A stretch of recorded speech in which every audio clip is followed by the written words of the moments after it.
এক ছিল গরিব কৃষক রামু।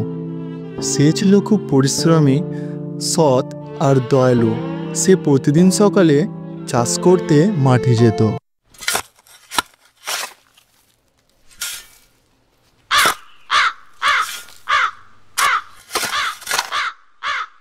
আরে, এই কাকটি তো আঘাত পেয়েছে। চুপ করো কাক ভাই, ভয় পেও না। আমি তোমাকে আমার সাথে আমার বাড়ি নিয়ে যাব।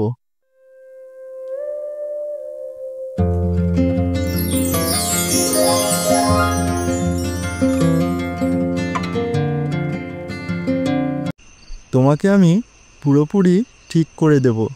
তুমি আবার আগের মতো আকাশে উড়তে পারবে।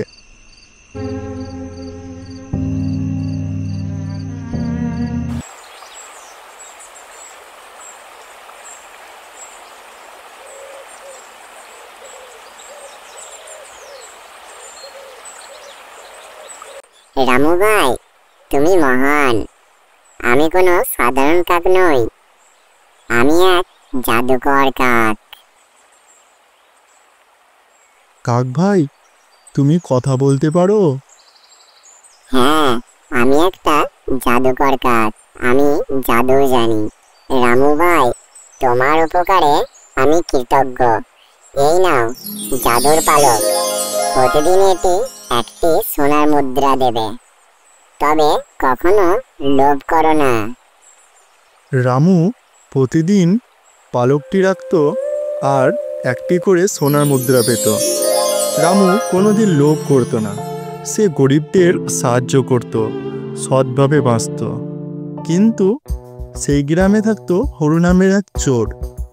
হরু একদিন রামুর বাড়ির পাশ দিয়ে যাচ্ছিল।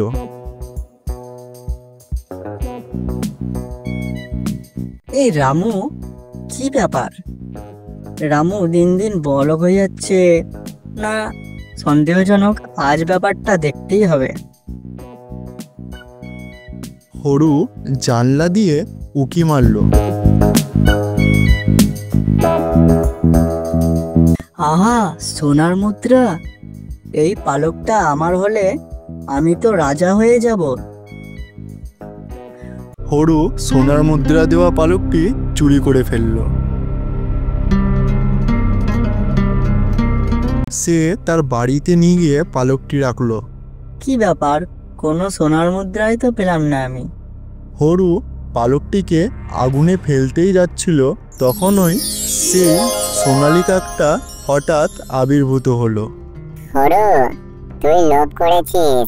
তোর জন্য এই উপহার নয়, এই উপহার শুধু সৎ ব্যক্তিদের জন্য।